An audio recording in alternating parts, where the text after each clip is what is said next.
just the right way at the perfect time. Previously, I talked a great deal about trust and about this knowing and about shifting your perceptions out of this idea that somehow you are separate from the divine intelligence that is universal.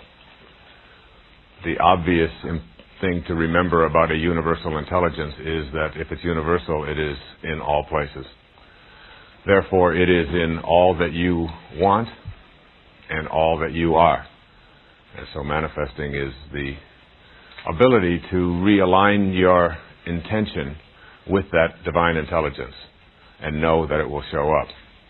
But one of the things that we have a tendency to do as individuals is to become impatient.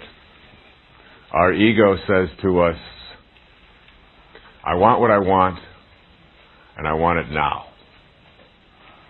And we have a tendency to try to tell the universal intelligence, or to tell God, or the metaphor that I used earlier as God is like the ocean and we are like a glass. And so we are really a glass of God, if you will. We are a piece of God. But when you separate yourself, one little drop of water separated from the ocean alone literally can't make anything happen, is very weak and so on. And it is only when you unite yourself with that ocean, when that drop of water becomes united with the ocean, it can do anything. It is part of the universal. When you unite yourself with this divine intelligence instead of separating yourself from it, then you know that this ocean will provide. It will provide for you in precisely the right way that it is supposed to, and in exactly the right time.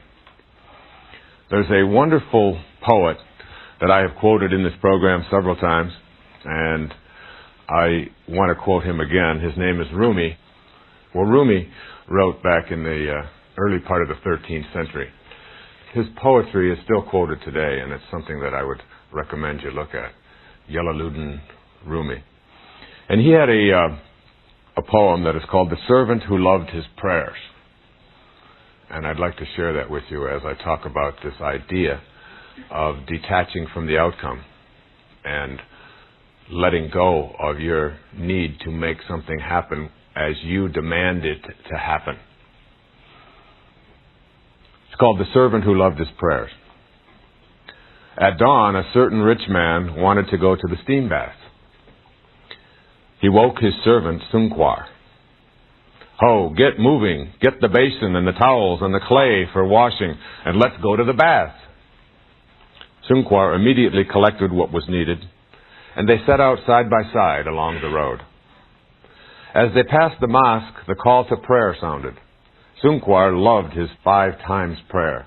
Please, Master, rest on this bench for a while, that I may recite Surah 98, which begins, You who treat your slave with kindness. The Master sat on the bench outside, while Sunquar went in. When prayers were over and the priest and all the worshippers had left, still Sunquar remained inside. The Master waited and waited. Finally he yelled into the mosque, Sunquar, why don't you come out? I can't. This clever one won't let me out. Have a little more patience. I hear you out there. 7 times the Master waited, and then shouted. Sunquar's reply was always the same. Not yet. He won't let me come out yet. But there's no one in there but you. Everyone else is left. Who makes you sit still so long? The one who keeps me in here is the one who keeps you out there. The same who will not let you in will not let me out.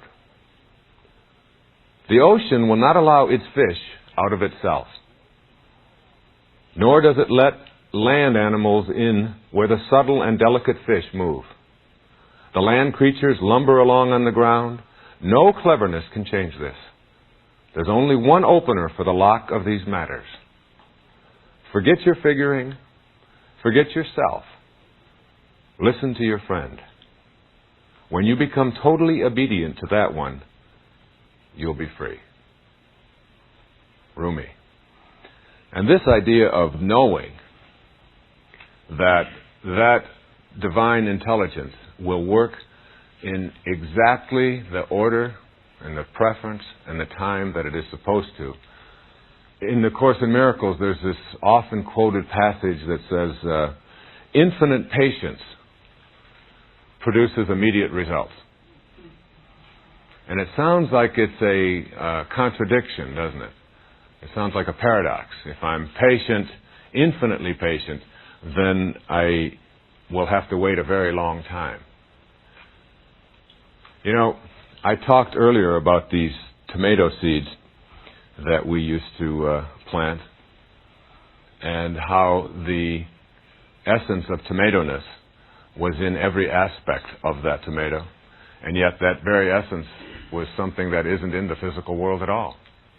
The cause of tomato, as we discover and we look at those seeds and we look at the dust that's in the seeds, and then we try to find out what's in the dust, and ultimately we find out that there's just an energy in there. There's just a wave.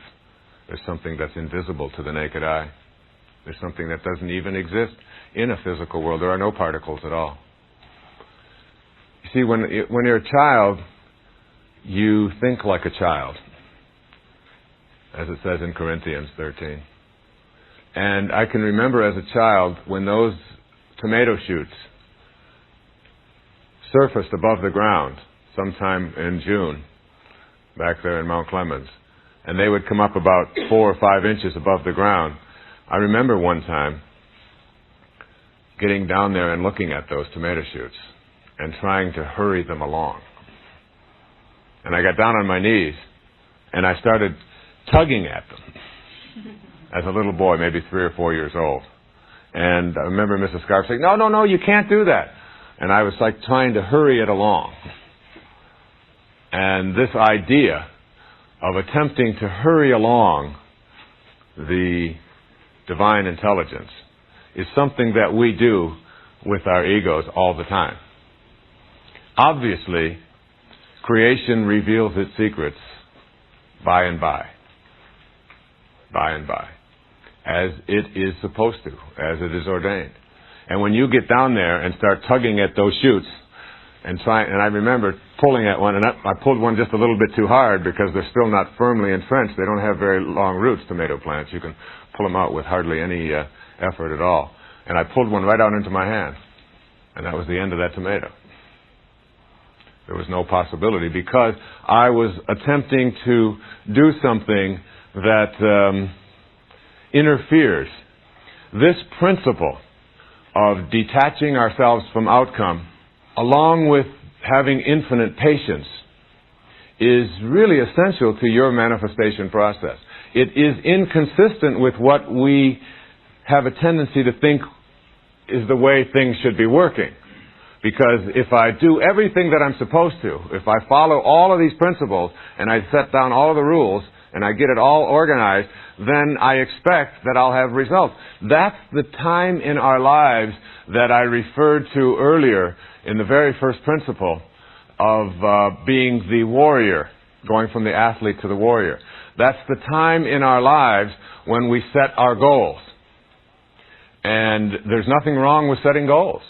I've written about it and talked about it on many programs right here at Nightingale Conant and in many of my books. But the idea of thinking that setting goals and then just going about and having them show up is still the thinking that keeps us sort of stuck back at the warrior phase of our development. It inhibits us from moving to higher places wherein we can begin to manage the coincidences of our lives, which sounds like a contradiction, doesn't it? If it's a coincidence, you can't manage it. If you're managing it, then it's not a coincidence. But when you begin to transcend some of these paradoxes, when you reach a higher level. So setting goals is one thing, and it's something that we do in the earlier stages of our spiritual development.